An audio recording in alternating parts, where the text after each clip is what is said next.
សូមជូនរឿងកូនប្រុស4នាក់និងឪពុកពោះម៉ាយ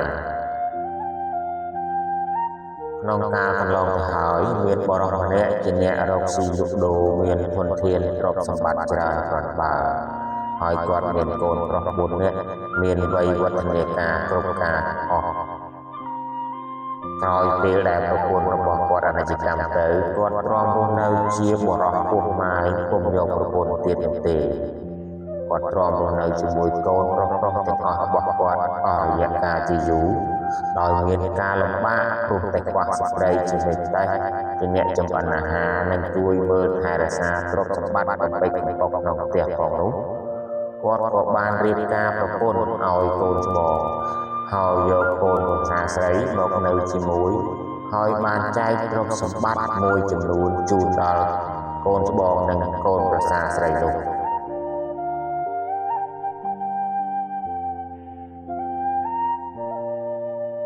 លុះរំលងមួយឆ្នាំក្រោយមកទៀតគាត់ក៏រកប្រពន្ធឲ្យកូនទី2ដោយចែកទ្រព្យមួយចំណែកជូនដល់កូនទី2ដោយកូនច្បងទី1ដែរ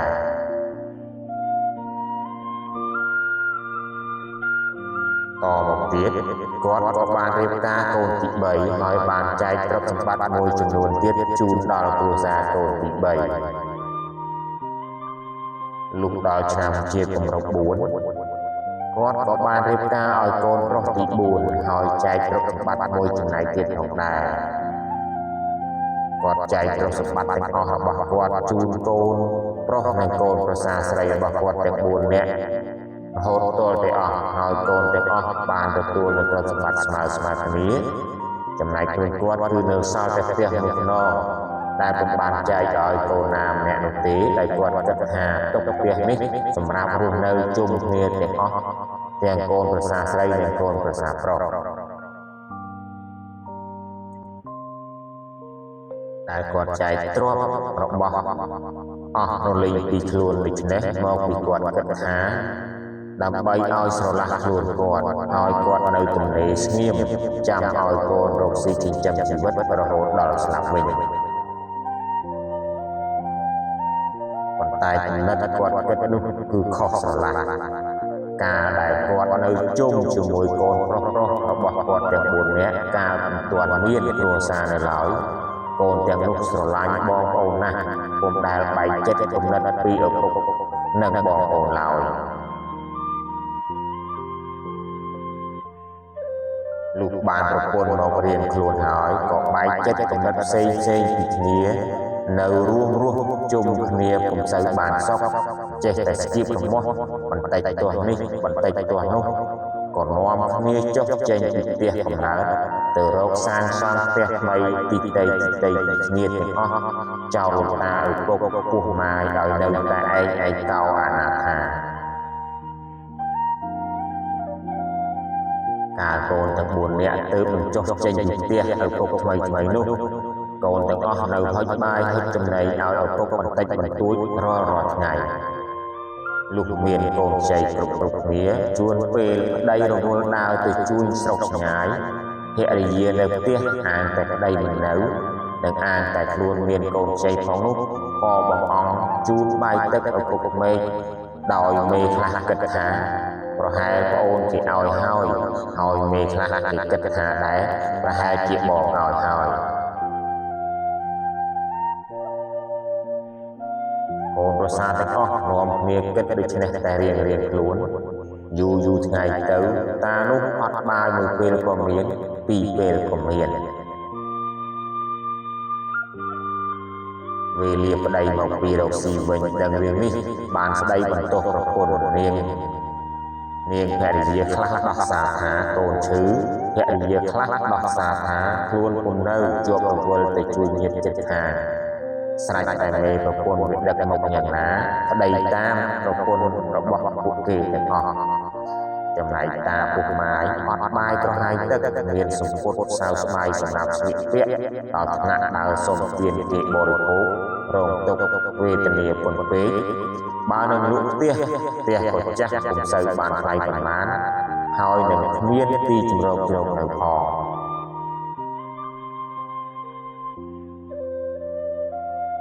កាលនោះមានបរិសម្នាក់នៅកំឡោះមានចិត្តសប្បុរសហើយជាអ្នករៀនសូត្រចេះដឹងច្បាស់លាស់អំពីច្បាប់ទម្លាប់ស្គាល់គុណស្គាល់ទោសហើយមានផ្ទះនៅភូមិជិតគ្នាដើរមកឃើញតានោះវេទនាដូច្នោះមានចិត្តអាណិតក្រៃគុណពេកក៏សាកសួរថាលោកតាខ្ញុំធ្លាប់ឃើញលោកតាពីដើមជាអ្នកមានគ្រាន់បើឪពុកម្ដាយរបស់ខ្ញុំក៏ធ្លាប់ទីពឹងគំនិតអាស្រ័យលោកតាខ្លះដែរបណ្ឌិតក៏ឥឡូវនេះលោកតាវេទនាខ្លាំងណាស់ក្រែងលោកតាមានកូនប្រុសដល់ទៅ4នាក់ដែរបណ្ឌិតក៏កូនប្រុសទាំងនោះវាមើលបំណាំគ្នាមិនថែទាំលោកតាសោះក្រែងទ្រព្យរបស់លោកតាមាននៅសល់ទុកខ្លះដែរឬម្ដេចបានជាលោកតាមិនយកទៅទិញគ្រឿងបរិភោគនិងគ្រឿងប្រើប្រាស់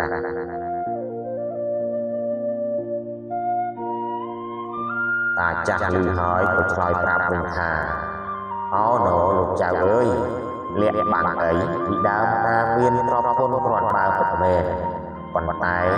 តាអាណិតស្រឡាញ់កូនខ្លាំងពេកក៏ចែកទ្រព្យសម្បត្តិទាំងអស់នោះឲ្យពួកកូនទាំងនោះអស់ពីខ្លួនតែម្ដង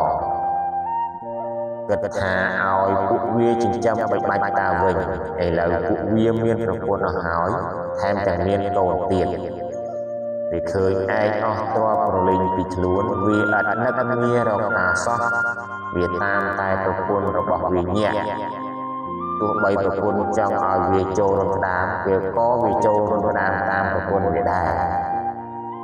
ខ្លួនតាសប្តាហ៍ឈឺផងនៅតែម្នាក់ឯងម៉ងវេទនាជាទីបំផុតដេកសម្រក់ទឹកភ្នែកជោគខ្នើយអស់ហើយបាយព្រឹកជាបាយល្ងាចជួនកាលអត់នៅពេលក៏មាននឹងធ្វើការរកស៊ីអ្វីក៏មិនកើតពីព្រោះចាស់ជរាគ្រាន់តែដើរស្ទើរតែមិនរួចផងនោះ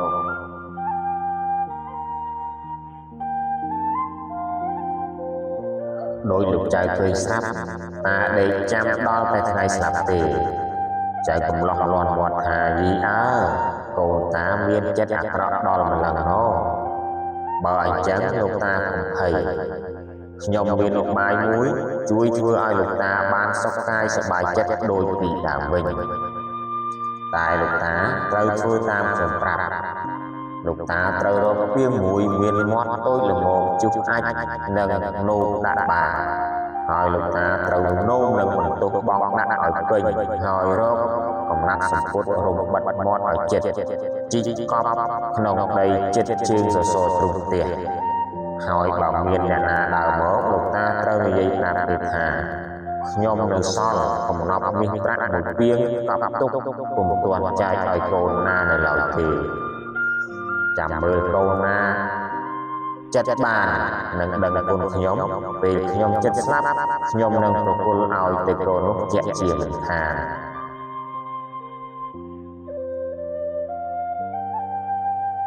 លោកតានិយាយប្រាប់មនុស្សដែលជួបលោកតាខាងក្នុងវាមិនបានថ្ងៃខាងមុខនោះ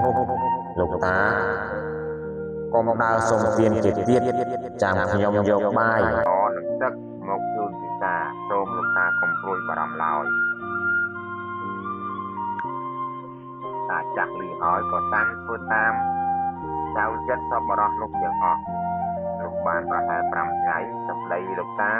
បានដឹងដល់កូនប្រុសនិងកូនប្រសាទាំង8នាក់កូនមានចិត្តលោភលន់ចង់បានកំណប់តែរៀងខ្លួនក៏នាំគ្នាយកបាយទឹកនំចំណីផ្លែឈើទុំខ្ចីគ្រប់មុខនិងខោអាវប្រមាមកគាប់គុណជូនថ្ងៃពុំមានខ្វះថ្ងៃណាមួយឡើយតាចាស់បានជាសះស្បើយយោគាមានសាច់ឈាមស្រស់បោះមានកម្លាំងបលាំងសុខកាយសប្បាយចិត្តតាំងពីថ្ងៃនោះមករហូតដល់ថ្ងៃគាត់អស់អាយុពលពីបោះបនស្លាប់ទៅលុះតាស្លាប់ហើយកូនក៏នាំគ្នាធ្វើបុណ្យយ៉ាងអធិកអធមតាមទំនៀមទម្លាប់ប្រពៃណីខ្មែរជាស្រេចកូនទាំង4នាក់និងកូនប្រសាគិតគ្នាគោះពាងកំណប់ចែកគ្នាប៉ុន្តែក្រែងចែកមិនស្មើភាគក្រែងនាំឲ្យឆ្លោះប្រកែកគ្នាក៏ទៅរកគ្រូមកម្នាក់ឲ្យជួយចែកលោកគ្រូនោះទទួលព្រមប៉ុន្តែ លឺថាកំណប់មាសប្រាក់ច្រើនដល់ទៅ1ពាងគាត់ចង់បានមួយចំណែកដែរហើយគាត់ក៏គិតក្នុងចិត្តទៀតថាគាត់ធ្វើជាមេចំណែកយ៉ាងណាត្រូវតែបានច្រើនជាងកូនចំណែកផង